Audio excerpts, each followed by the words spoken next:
And here we go. Welcome, everyone, to Season 3, Episode 4 of the Extra Medium Sports Podcast. I am Justin Jackson, sports editor of the Dominion Post. And I am Michael Griffith, a sports writer at the Dominion Post. Before we get into what we have on the podcast today, we have some unfortunate news. Our broadcasting partner, Matt Amory, will no longer be part of our team. He is embarking, like we've talked about previously, he is embarking on a new career. Has decided to step away from the podcast. We certainly wish him the best of luck and everything moving forward. Hope everything works out well for him. But he will no longer be here doing his Rick Trickett impersonations or sharing his latest adventures to Kroger with us. So we will be moving on. So with that in mind, Michael, what do we have on the show today? Yeah, wish Matt all the best and all the luck in his new adventures. Joining us today, we have Rivals.com and On3 reporter Keenan Cummings.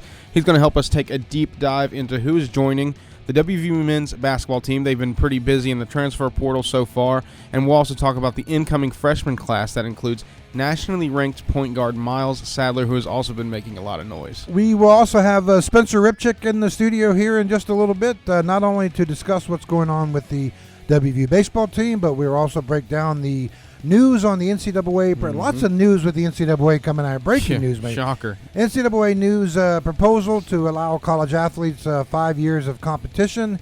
That projects to pass in the days to come. Also breaking. I was going to say that's what tournament is expanding to 76 teams. Don't even get me started. It's not official, but it is official. Ridiculous. Starting next year, the NCAA men's and women's basketball tournaments will have 76 teams in the field.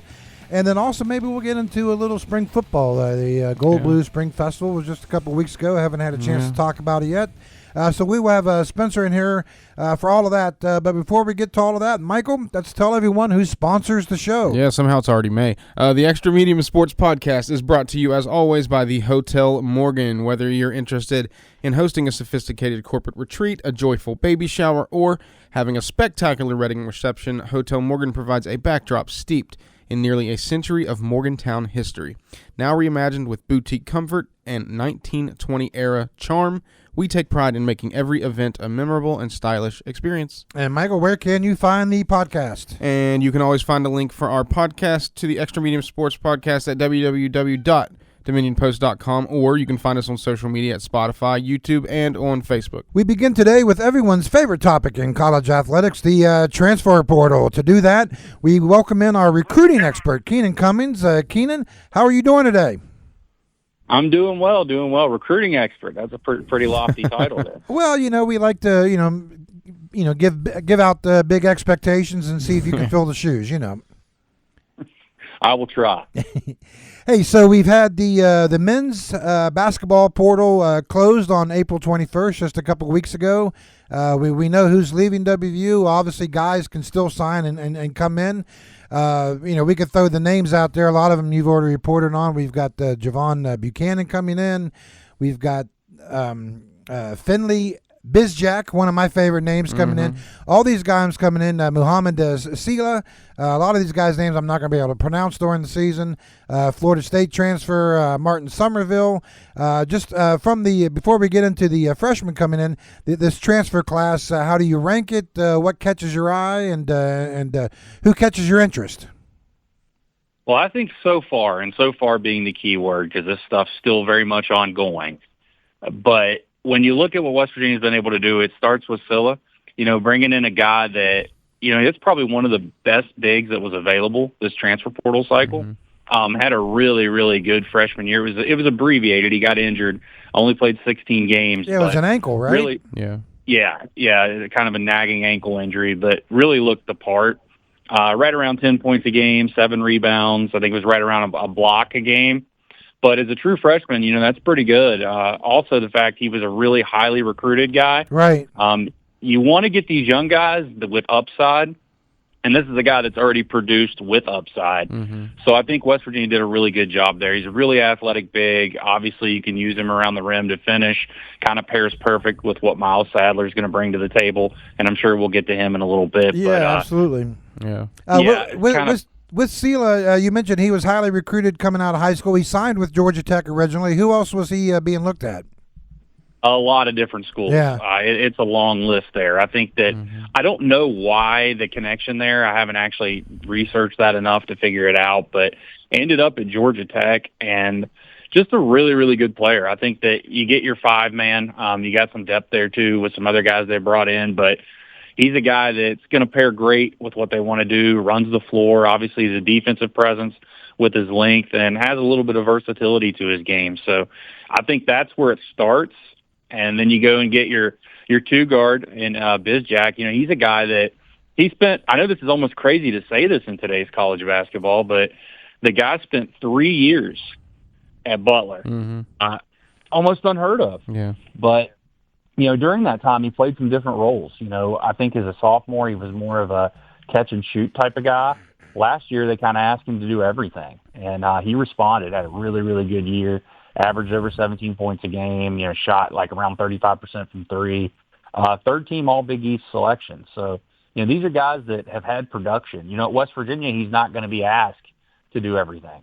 You can play him on the ball, off the ball, but he's a guy that really confident catching and shooting, has really good numbers in that regard. So those are two really good ones. Versatile piece and Buchanan. He's a guy that could probably play the 4, probably play the 3 a little bit, depending on, how you're going to use him. Was 6th man of the year in his first year there at Boise. Right. And then follow that up with an honorable mention selection. I like the versatility. The one thing that Ross Hodge talked about, at times during the season, they needed to get longer, needed to get more athletic, and all these guys kind of bring that to the table. Somerville's a bigger guard. Another guy that could I think he's going to be more of a 2, type, but he could play on the ball, if he needed to be. Had, I don't want to say a bad year by any means at Florida State, but his numbers took a little bit of a dip after he transferred from UMass Lowell. But really another productive guy, a guy that a lot of schools really wanted and really can kind of fit the puzzle here with West Virginia. I'll be interested to see when this thing's complete where these guys fit in. But you're starting to see the framework of this all coming together. And it's pretty exciting because, like I said, it's athletic. That's what you wanted. You want guys that can run the floor.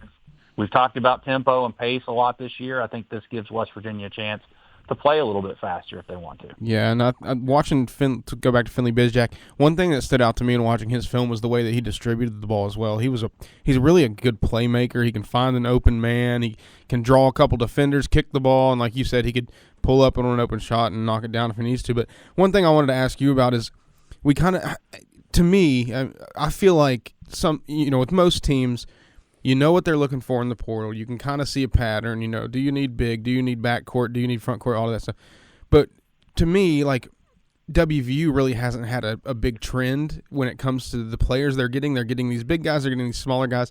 In your eyes, do you think it's more of Hodge just getting the best available, or do you think he really is trying to maybe strategically build around Miles Sadler? What, in your eyes, what is kind of the focus as far as their transfer portal this year?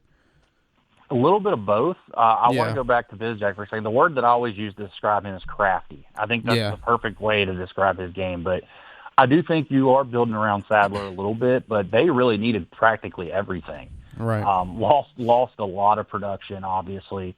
Only one guy coming back that even played, and obviously his return in Amir Jenkins is up in the air right now when he'll be back after 2 shoulder surgeries. So you needed to find some guys that can fill in. You needed a big, you needed a scoring guard. Still need a wing. Might need a power forward. But I think you're trying to find all those pieces. And the part that's encouraging to me is you look at where these guys are coming from. Exactly. And that's not a knock on last year's team. But you look at where these guys are coming from, the other schools that are involved with these guys. This is a high-level transfer class. And On3 kind of recognizes it that way. They have 4 guys in it right now, and it's pretty highly rated. So I think it's a little bit of both. I want to wait to see, how they finish it out before I really dive into it. But I think for what they've done now, you see the foundation of this team kind of coming together. Now you find a wing, maybe find another forward to go along with what you got. And, this team you're feeling pretty good about this team, right now at the end of April. Yeah. Keenan, we mentioned Miles Sadler. Obviously, he is the highly touted freshman point guard who was signed coming in. West Virginia also recently signed Keontae Graybear, another 4-star recruit, according to ESPN. Not to just kind of throw that under the table there real quick. 6'3" guard out of Frisco, Texas. You got Amir Jenkins coming back. I guess just kind of start with Sadler and then kind of throw in these other guards coming in. This is a guard-heavy recruiting class as a whole, is it not? Yeah, I think they did a pretty good job, Justin, balancing some things, really. I mean, I think Sadler's going to get all the attention. He deserves it. Yeah. The guy has played absolutely incredibly at the highest levels of high school basketball.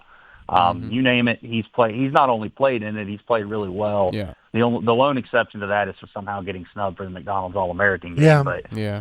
beside that point, he's gone on to play very, very well. Obviously led his team to the EYBL championship, the Chipotle Nationals championship, MVP in both events. So I think that he's pretty much exactly what you expect out of a high-level freshman point guard. He can get to the rim. He can kick the ball. He can distribute it well. He can shoot.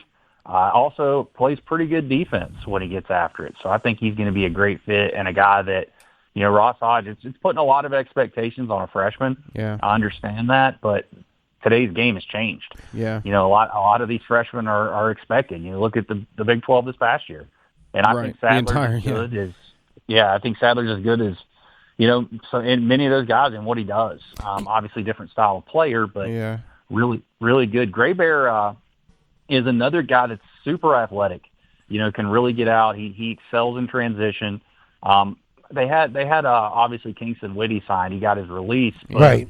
I think he's more of an athletic version, a little bit bigger than what Kingston Whitty brought to the table. So that's a really good add at this stage of things because, a guy like that still being out there, he had some major offers too, Kansas, Texas Tech, Oklahoma State. So there were some Big 12 schools that wanted him.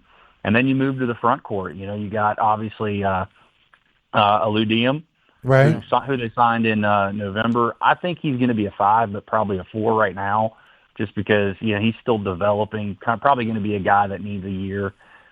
He could probably play, but I don't know how much. It really depends on how he kind of hits the ground running. But he's in that mold of really athletic big, has a very high motor, obviously great length, can score around the rim. He can even kind of stretch out and hit some shots. And then Amadou Sini, Right. he is a big guy, like around 7'1", 230, 240 pounds, kind of a rebounding machine at this stage of his career. His offensive game's still coming along. He'll get that, but he's a guy that averages 10 to 15 rebounds a game, gets the ball, can score it close. So gives you some depth there in the front court behind, some of the guys they've already brought in. Well, you obviously got Jackson Fields coming back too, right? From last year's team. No, Jackson's going. Fields? Yep. Yeah. Yep. Jackson is now in the portal. So. Yeah, he is. I saw that. That was was that a late addition? Yeah, it was weird because at first he wasn't going and then he was and then he wasn't. It was all weird. It was crazy. All right. Well, in terms of Miles Sadler, in terms of the hype hoopla rankings, obviously Oscar Tshiebwe came in here a few years ago, highly touted, McDonald's All-American. I remember going back to the Final Four year when Devin Ebanks came in, a highly ranked freshman. Yeah. Where does Sadler kind of fit historically with previously highly ranked guys coming into WVU? In terms of I like to call it the modern era. I guess that's kind of how Rivals on 3 uses it. So you got to throw out some of those guys from the past when you're considering this. But in terms of, he's the highest guy that West Virginia signed. He's 22nd. In terms of Rivals in the country. And I think most people would agree he's probably underrated. Yeah. Especially with what he's been able to do on the biggest stages. So he's as good or better than most guys they've signed. The one knock on him over the years has been his size. Yeah. But he's shown against high-level competition that, people can't stay in front of him. Yeah. He's hard to guard. And if you're able to get to the rim and either score or distribute, size doesn't really matter. Yeah, and one thing that is in basketball, I think that is so underrated, is the ability to make your team better around you, right? And I think that's one thing that Miles Sadler has shown, especially like you said, late in the high school season. You're playing, these tournaments with all these nationally rated teams that got these D1 kids. You're going up against every single possession, but he's able to elevate his team around him. Even in the Team World and Team USA game, we saw him take that game over for Team World, and he made the entire team better on the court. And I think that is going to pair so well with, like you said, Ross Hodges getting these guys from these Power 4 places with multiple years of experience, plus with multiple years of eligibility still left. So I think, bringing Sadler in, whether he's, even anywhere close to as advertised, he's going to be able to just elevate the game of everybody else around him a little bit. Do you think that is something fair to say towards him, or? Yeah, I think that's the expectation. I mean, I really do. I mentioned earlier, it's hard to place that kind of thing at the feet of a freshman, but right. I do think that if you look at the way this roster's built, they're expecting him to come in and do that. And I agree with you. He's a guy that just elevates people around him. That's what you want out of a high-level point guard. He's also a scoring option. He's not a guy that's just gonna pass the ball. He has a array of ways to put the ball in the basket, and I think West Virginia fans should be excited. I know they are excited, but they should be excited about what he brings to the table. Keenan, I'm kind of wondering, obviously, back in the day, it was signing day, right? That was the big day, and now you've got the transfer portal added in there. Just what is it like being a recruiting guy at this stage of college athletics? Because it's not just keeping track of the high school kids coming up. You also got to keep track of who's going, who's coming in from the transfer portal. What's it like being in your shoes these days? Busy, very, very busy. Yeah, it's not just everybody thinks these things come in waves. The transfer portal with basketball is at center stage right now, but there's still football recruiting going on. Yeah, there's still football transfer portal. Football late editions, all that stuff going on. Then you got to cover the teams too, so it's a lot. I think that. If you would have told me 10, 15 years ago that this would be pretty much year-round, I don't know if I would have believed you. Right. It really is kind of how it is now. Yeah. Yeah, that's a good point. Hey, since we're talking a little basketball here, we mentioned earlier the NCAA is getting ready to expand the NCAA tournament team field to 76. Any thoughts on that? I just don't understand why. Right. To me, I think they have a great thing going. I understand more opportunities for TV, more inclusion. I guess that's the buzzword everywhere with everything. More tickets, all that crap. Yeah. To me, I thought it was pretty good the way it was, but we can't stop it. We can just sit here and complain about it. Yeah, I mean, at the end of the day, it's just more basketball, Yeah. It's like everything else, if I had my druthers, I wouldn't want to see kids enter the transfer portal after 1 year and move around as much, but it's the way with college athletics now. It's kind of adapt or die, and you got to adapt to it and realize, this is the way it's going to be. Yeah. Keenan, is there anyone else out there in the portal that WVU may be looking at? Yeah, I think there's quite a few guys still left, Justin. I think it's going to be a matter of kind of getting them on campus and kind of seeing how things develop. I think that, they hosted a guy, the kid from Utah. I cannot remember his Traore, I think is his last name. Oh, yeah, Traore. You're right. I heard he's really close to coming here, too. They hosted him. I haven't heard anything in regards of when that could happen. There's some other wings that they're still looking at, obviously, to bring in. So I think that you should get some news, here. I don't want to place a firm date, but I think you should probably get some news at least on one of those remaining positions in the next week by the latest, just because this stuff moves pretty quickly. If you look at this transfer portal thing, everyone's going crazy when all these guys enter, but then a lot of them fly off the board in the first couple of days. Yeah. And then some more fly off the board, and it kind of goes in waves. I think a big thing that has kind of cleared stuff a little bit for schools, which could kind of get you to resume, some action here, is, that 5-for-5 deal. If that goes through, there's a lot of concern over, are they going to be able to bring, kind of grandfather seniors into that? And it appears that's not going to be the case. It appears that's not going to be the case, yeah. Yeah. So that opens up a lot of doors for guys that might have been waiting otherwise. So yeah. I think that you should start to see some more transfer portal commitments, not only at West Virginia, but nationally. I wanted to ask here in the next week or so. I wanted to ask a little bit of a, not off topic, but just a little pivot, like with the recruiting. Ross Hodge has been able to do really well, I feel like, in this window, obviously, getting some of the guys we've talked about. but he's only spent 1 year with this program. You know, I don't want to say it's hard to sell a program when you've only spent one season there, but it's probably not as easy to when you've only been there one season than it is, you know, when you've spent a few years in a city and you've been there for a while. But what, in your opinion, what is it about Hodge you think that speaks to players so much and that really has you know, allowed these guys to make these commitments and allow him to build what at least looks to be a competitive roster next year? I think he just has a really concrete plan, and he's just a genuine type of person. Yeah. You know, I think that resonates with kids, and that's something I hear when I talk to them. You know, they really, really trust him. You know, they really like him, felt comfortable with him, and that matters. You know, even in today's jump around every off-season type of environment, and you see that in the high school recruiting a lot. You know, that's something that Hodge has talked about, and you're seeing it reflected in their recruiting right now. Yeah. You know, he wants to take high school guys. He wants to develop guys in the program. He wants to have that kind of continuity. And one positive, too, is a lot of these guys they've added, you know, several of them have multiple years of eligibility. Yes, so that's a huge thing. Yeah. that helps, too, to build that continuity if you're able to hold on to them, which obviously you never know that until the dust settles. But you hope you can get some of these guys. You know, some of these guys have a couple years. You know, Somerville, Sela, and some others. So we'll see. And then if the 5-for-5 goes through, you know, maybe even a guy like Bizjack has another year. Yeah, that's a good point.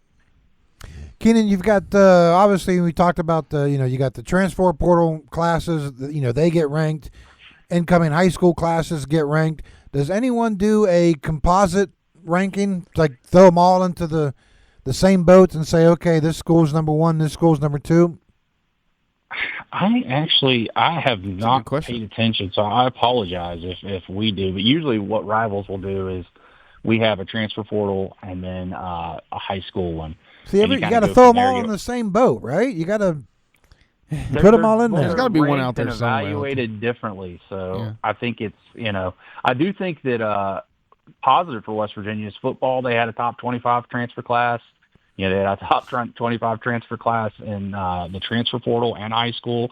And basketball, they're kind of on the edge of that too. So that's where, if you're a West Virginia fan, you want to see them, you know, up there in those numbers, because obviously if West Virginia wants to compete at the highest level, it starts with bringing in talent.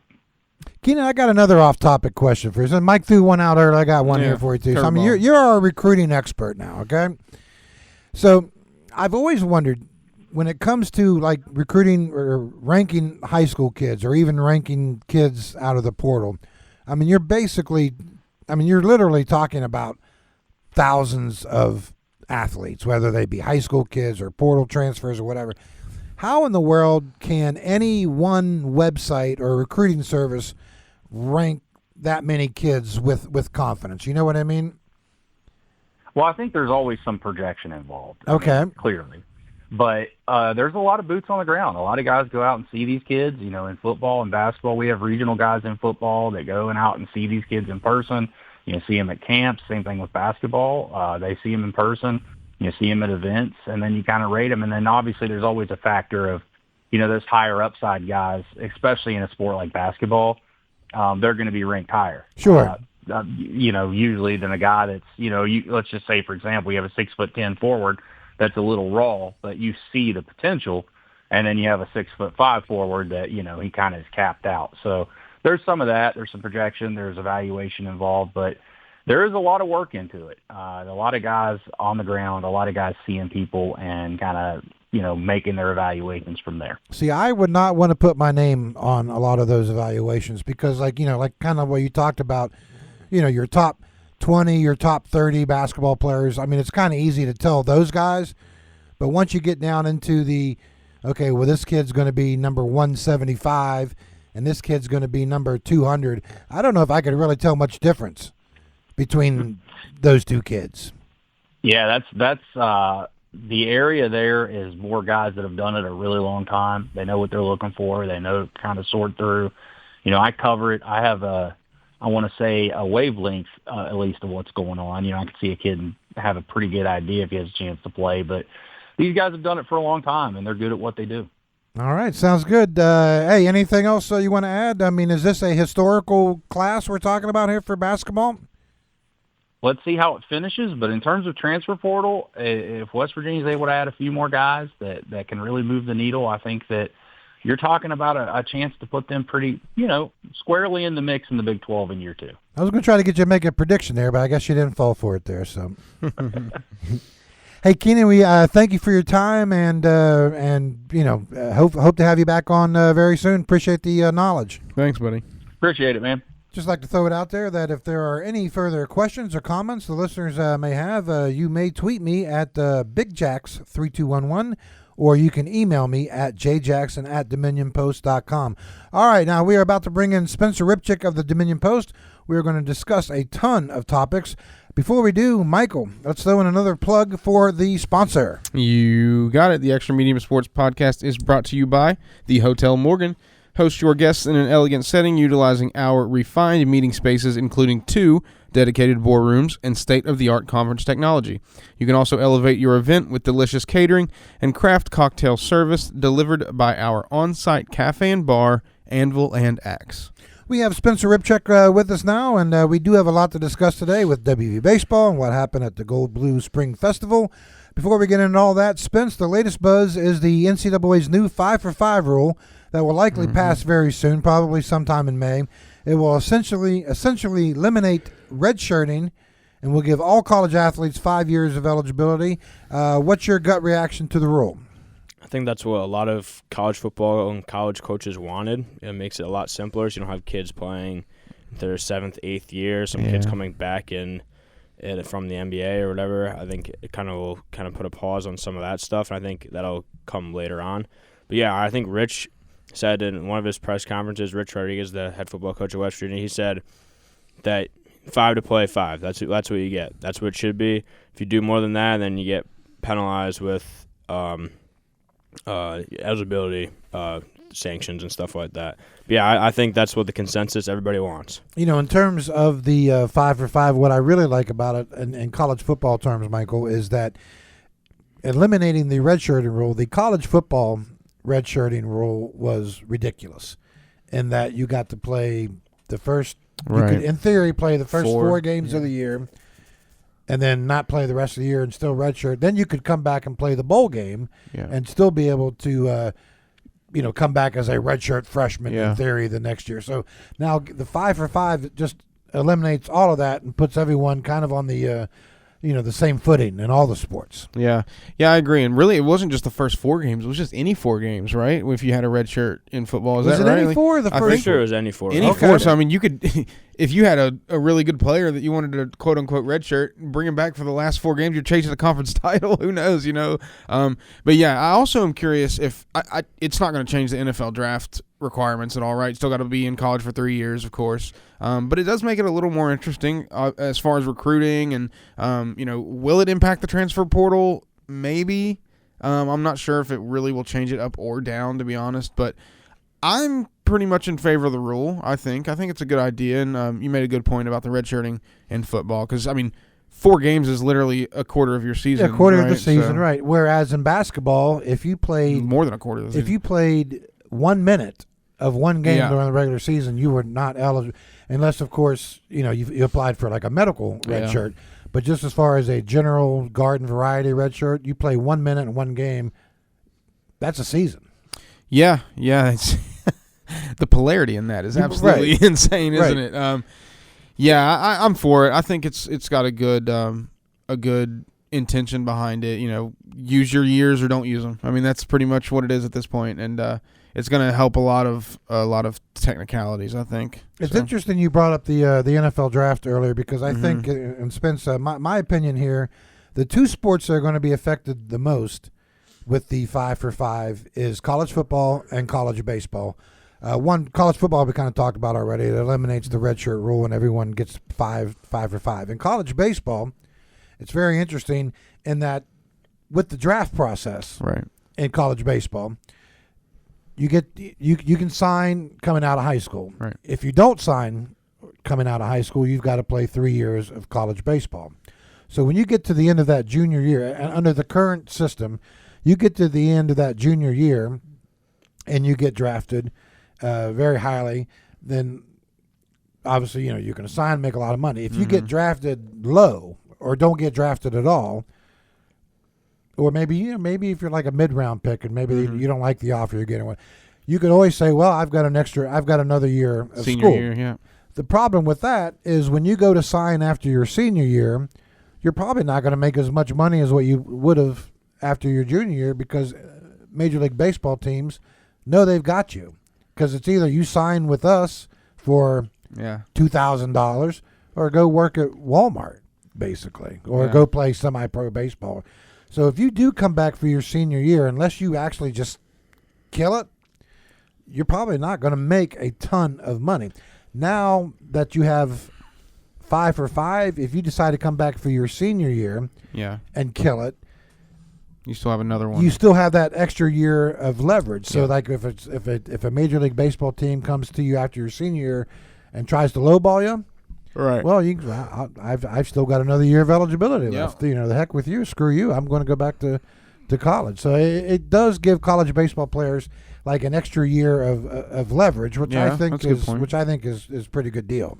Yeah, I would say so, especially when you talk about having to play for 3 years. I mean, that's a pretty tough decision as far as coming out of high school. Like, 3 years isn't a long time, but it can be a long time when it comes to money and athletics, for sure. So that's a really good point you make about the extra 2 years. I think baseball and football would be the two. I don't really see it affecting basketball too much. No, it's not going to affect basketball. Yeah, you can play 1 year and go to the draft if you want to in basketball, obviously. And like we see in basketball now, people are getting drafted and just coming back and playing anyways. Right. Who knows what will happen with all that. But yeah, all these points are really good ones to make, and I'm sure we'll see so many different scenarios play out with this in the coming months and years. So, Spence, let's talk a little football. How many future first-round draft picks did you see out there at the Gold Blue Festival? Hopefully more than this year's draft pick. I mean, it's going to be tough. I mean, West Virginia, what I said, they haven't produced one since 2020. Yeah, I think it was that. I was looking back because they didn't. I think it's 2012. This year they didn't have a single one. Yeah. Of course, not first rounder. They didn't have one altogether. They're one of the 10 schools that didn't have a player drafted. But don't worry, I think. Now wait. So did you do that research? What? One of 10 schools that didn't have a draft pick. I read that somewhere. I read it in multiple places. Oh, okay. Colorado didn't have one. Oklahoma State didn't have one. North Carolina. I think the highest. Wake Forest. Who does that research? Purdue. Purdue didn't have a draft pick. That kind of surprised me. I think the best team that didn't have a draft pick was Virginia, who West Virginia plays. Virginia. They were 10-2 last year. And they were in the ACC championship. Yeah, the ACC championship. They lost to Duke. They couldn't get a safety drafted, I'm surprised they didn't get a single player. But the other ones all had like losing records, so it kind of made sense. Yeah. But so the spring game, it was very, very hard to tell the caliber of talent that West Virginia has, because you're playing against each other, and the defense isn't allowed to do a lot of things. Rich told Zach Alley, the defense coordinator, to kind of hold back on some stuff because he would be sending free blitzers like crazy. And then when the free blitzers did come, they blew the whistle. Or when and Scotty Fox, the quarterback, and Michael Hawkins were both in black touch jerseys. So if they got touched, you weren't allowed to tackle them, which was kind of a cheat code because they ran run plays down the sideline, and you're not allowed to touch them or tackle them. So they got a free 15 yards. Yeah. But I think all the talent for. I think you'll have a player drafted maybe next year from some of the older guys. But I think all the talent will come from this 2026 class with Kevin Brown, Matt Sieg, Amari Latimer. I think that'll come where you get some higher drafted picks.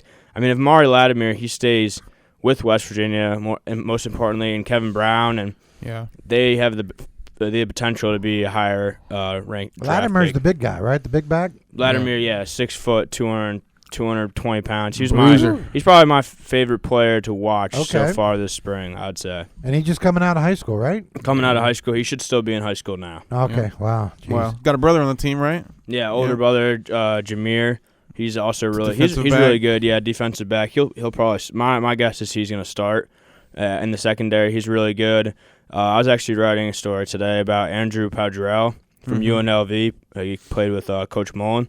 He will probably also be in the secondary in some capacity.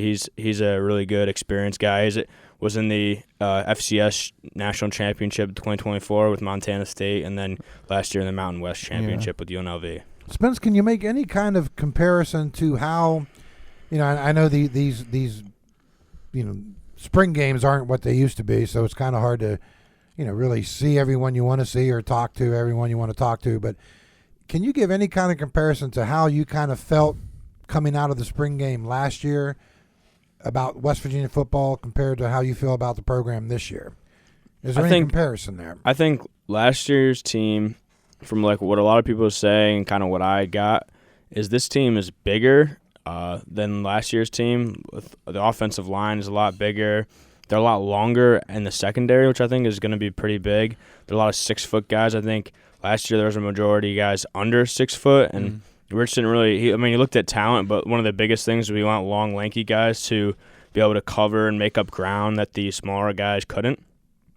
So I think that was something that you can't really tell much. Like I said, it's pretty hard. I mean, the quarterbacks you can tell quite a bit because they make bad throws. I mean, Michael Hawkins made a couple of questionable throws over the top. Max Brown looked probably the best out of all the quarterbacks, I'd say. But I mean, Max Brown. See, that's interesting. He's the guy who didn't play. Last year, and he was the only quarterback though. He was one of the quarterbacks that wasn't in a touch jersey, so you got to actually see him run.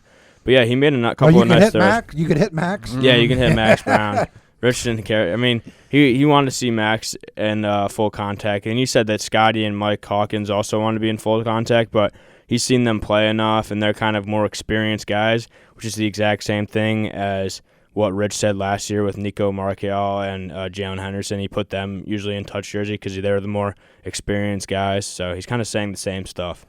Michael, you ready to talk a little WV baseball? Oh, yeah. Because I want to know, because I went on vacation last week. I just happened to miss the game with Pitt. Did anything happen there, Spence? It was one of the worst games I've ever covered watching in the press box. I think the game started 6:30. 6:30, yeah. And it didn't get over. I wasn't done. I didn't get home, and I lived pretty close to the stadium until like 11 o'clock at night, and they only played 7 innings. Yeah, it took an hour and a half to play 2 innings. Michael, what was that final score against Pitt? A little to a lot was what it looked like. Honestly, I told somebody it looked like Pitt was hitting off a tee. Right. Like they were playing T-ball out 23-1. Well, yeah. Spence, before the game, I said like, "Oh, the wind's blowing out there pretty good," and I was like, maybe I think Matthew Gravline or Sean Smith was going to hit a home run, and no, it was Pitt. Pitt hit 5 home runs. 3 8-0 in the first inning, right? Yeah, it was no, not the first inning. The first inning I'm pretty sure it was only 1-0. And the second and third inning, by the third inning, I'm pretty sure they had 19 runs. Good Lord. And they had 5 home runs. Their starting pitcher was making his debut, Bryson Thacker, for West Virginia this season. Right. And that kind of blew up in everyone's face. He let up 3 home runs in the span of 2 innings. What was the feel in the press box during the game? I mean, it was kind of like we were all just looking at stats and like seeing like when the most lopsided backyard brawl was, and that was, I think it was in 2010. I think it was each team had won by 16 on both sides, but now this is by far the most lopsided one, 22 runs. So you witnessed history. Yeah, I've witnessed. I'm pretty sure I've witnessed quite a bit of history here, and the NCAA tournament hosting. 4-8 season hasn't been done in like 10 years for West Virginia football. The baseball team with one of the worst backyard brawl losses, and yeah. So West Virginia followed that up. They went to Cincinnati last weekend, lost 2 out of 3. Yeah. The first one was kind of a monumental game. It got suspended and then went 13 innings, and then they ended up winning it with, 4 runs in the 13th? Yeah, I think it was 9-5 was the final score. Yeah, it was. So you drop 2 out of 3 to Cincinnati. You lose monumentally to Pitt. Now, here's the point I kind of wanted to make here, Michael. WVU fans, how many times have you heard, and maybe you have even said yourself over the years, regardless of the sport, whether it be football, basketball, women's basketball, baseball, West Virginia doesn't get any respect from the polls, from the national rankings, right? Mm-hmm. I mean, I'm sure you've heard that 100 times, right? Absolutely. This is the one instance, or maybe the one instance, where WVU, the WV baseball team, can't claim that because you lose 23-1 to Pitt, you lose 2 out of 3 to Cincinnati, and you fell from 12th to 18th. Yeah. You could have made an argument for falling out of the top 25 altogether. Oh, 100%. They fell 6 spots to 18th, and I think that's kind of I don't know what the word I'm looking. Anomaly. Yeah, it kind of shows you the respect that Steve Sabins has built for the WVU baseball program, and even Randy Mazey over his last few years of the program. It's kind of where the program has gone from one level to the next to where the point where you can have a really bad week and not fall that much. I think it also shows how much they value Pitt and Cincinnati as well. I mean, those are two teams that are pushing 30 wins, right? And then you just beat a team who's top 12 in the nation. So, and obviously you saw how Pitt can hit the ball. Cincinnati has some really good power hitters, right? So I think I told Spencer that either yesterday or the day before. It was like I felt like the rankings reflected. Yes, you're right as far as WVU does have that respect this season, but I think it also speaks highly to what people like what the rankings think of Pitt and Cincinnati as well. You know what I mean? The only WVU program that's not complaining about the national rankings is the rifle team. Yeah, right. Everyone else at one time or another felt disrespected. Yeah. I think this is an instance where WVU can kind of, I don't want to say hang your hat. No, 100%. But you're definitely not feeling disrespected. Yeah, if this was the women's basketball team, they wouldn't even be sniffing the top 25 if they had a week like that. Right. Because we all know how they get treated in the polls. But no, you're right. I agree. It probably hurts RPI more than your ranking, which at this point might be worse. But you're right. They have earned a little bit of respect as a program, just overall, WVU is 13-8 now in Big 12 play, in a tie for fourth place with TCU. They are 4 games back of Kansas, and I believe who else is in there? Arizona State, right? Arizona State and UCF out of it now? And UCF, right? Which they lost 2 out of 3 to UCF. So they've got to go on a tear, right? I mean, you've got 3 more series? Yeah, I think you have Kansas State. What do you say? Kansas State, Kansas, and then TCU. And then TCU. TCU might be up there too. But yeah, like I said, I think at this point, if you want to host a regional, I think right now I saw that they're projected a 2 seed in the regional. Oh yeah, I mean they're in the tournament. Oh yeah, right. No, by far they're in the tournament. It's a question of whether or not you can be one of the 16 hosts now. Yeah, I think right now, like what I saw, Baseball America did a projections, and the 16th team is in their rankings is the final team, and I'm pretty sure that was I think it was a Big 12 school who was the 16th team. Maybe Kansas. I think Kansas was an 8. Okay. I think there was a 16th team that was higher. But like going back to that rankings, I think it also shows how much they value that Arizona State win. Mm-hmm. Back in a month ago, I think Arizona State is 1 spot behind West Virginia in the rankings. Arizona State's playing some good baseball right now. Yeah. So I think that's how much they value that series. But yeah, I think at this point, that Kansas series on the road is big. I mean, this weekend series. This weekend at home is huge. Is also big. I mean, Kansas State's not a great team. They're not one of the top teams, but they're a 500 in the Big 12 kind of ish team. So they're not too bad. So that series is big. You got to take 2 games at least from that. Even like a sweep would definitely put them back in contention. Yeah. Sure. And then depending on what Kansas does, right? And then I mean, if you lose, at this point you got to take at least 2 from Kansas on the road. Yeah. And then I think you got to win the last 3 series. I think that's what you got. Yeah, absolutely. You got to sweep them all, baby. I think you got to sweep them in order to get where you want, and to get a regional here, you have to sweep the regular season games, but you also have to probably go and win the Big 12 tournament. Because I think their only non-conference game left is they play Marshall one more time. down in Charleston. I think that's it though. I think you only have 10 more games. I'm pretty sure that's 10 games. And I mean, you got Kansas State at home, your easiest series remaining. The last time you were on this field, we just talked about, was a shellacking by Pitt. So the only way that they've been able to win a Friday game is when it got suspended to Saturdays. Yeah. You got to find a way to come out on Friday, put runs on the board in the first 2 or 3 innings, and just make you – Bill Stewart this weekend, leave no doubt on the baseball field. Well, you know how hard it is to sweep, though, right? Oh, 100%. And then to sweep 3 teams and then to win. Especially in the Big 12. Yeah. Well, I'm so glad I missed that Pitt. Although I think I could have had some fun writing it. Yeah, I would have loved it. Justin would have been up there doing front flips. He'd have been like, I can't wait to get to I think but I don't think I would want to watch it. No. Oh, my gosh. Yeah, I think my lead was like, everyone remembers the rivalry games, and I think this is one of the ones that West Virginia would want to always forget. What did Saban say after the game? What was his explanation? His opening statement was kind of just like, I mean, it's just coach speak. He's kind of just like he wasn't like super frustrated or anything. I thought he'd be really mad, but I think at like 23-1, it's kind of like laughable at that point. Yeah. But he was kind of just like, yeah, sometimes you win by 19, you lose by 19. It can happen to you any other day, and that's why there's so many games. And then that whole issue kind of trickled down to pitching and the injury of starter Maxiel, because when Maxiel got injured, that's one of your starters. You got to pull a guy out of the bullpen who hasn't started a game all season. So they pulled Ian Corn out of the bullpen, which left him open which he couldn't pitch on Tuesday. Right. So then they had to put in Bryson Thacker, relief pitcher, on the mound in his first start. And I think Pitt's not like they weren't a crazy team coming in. I think they were somewhere they still had 20 wins, but still they were more towards Pitt's much improved from what they've been in the last couple of years. Yeah, they weren't. I mean, it's still on paper West Virginia should have won the game, but I mean the pitching just kind of crumbled, and then you had the relief pitchers came in and they couldn't get out of it, and then Pitt was just hitting homer after homer, and then West Virginia's hitting. Saw the score; it was 19-0. Yeah. At that point, when you're going up to the plate, you're just like, oh, well, we can't do anything, and we can't get anything. I think they had 2 hits the entire game, and then they subbed out the starting lineup because at that point you just wave the white flag and go to the next weekend.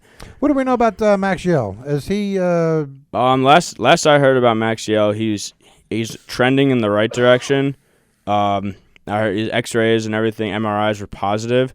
It's a shoulder and bicep problem, is what Saban said. I mean, he didn't say he was not. I don't know about this weekend. If he's out this weekend, I think they might just be saving him for Kansas. Okay. Hopefully to make a return. But I mean, they haven't been crazy problems with injuries. I mean, Gavin Kelly was injured for like 2 games or right, whatever. I would say Gavin got hurt, but he's back in the lineup. He's back in the lineup, so that was a big get back in the lineup. But yeah, Max, I think he should be back pretty soon. It didn't seem like a crazy injury when it happened. So Michael's calling for sweeps. I'm calling that you have to sweep. Oh, I'm not saying they will. Okay, but right. I think that you have to get where you want to be at the end of the year. So, hey Spence, appreciate the time, and thank you for taking the bullet for me on that the Pitt game there. Yeah, I'm glad I got to watch history once again. All right, that is all the time we have for today. We want to thank you guys for listening in. We also want to thank Keenan Cummings and Spencer Ripcheck for joining us today. Again, if you would like to leave a question or a comment, tell me that I stink. You can tweet me at BigJax3211 or email me at jjackson@dominionpost.com. Michael, how about taking us home? I will do that. Before I do that, I want to give one little shout out real quick to our producer, Ben Powell. Today is Wednesday, April 29th, and it is his 26th birthday. We're going to give a quick shout out. We love everything he does on the boards for us. Once again, guys, the Extra Meeting Podcast is brought to you by the Hotel Morgan. You can select a wedding venue where you can host your perfect ceremony and grand reception in one of our 2 magnificent ballrooms. From the restored historic architecture to the stylish, comfortable guest rooms for your party, Hotel Morgan provides an environment where every single guest feels cared for in the heart of downtown Morgantown. Now booking 2026 dates in our brand new 8th floor ballroom. We'll see you guys next week, and in honor of Mr. Matt Amory, this has been the Extra Medium Sports Podcast, where the couches are safe, but the takes are always on fire.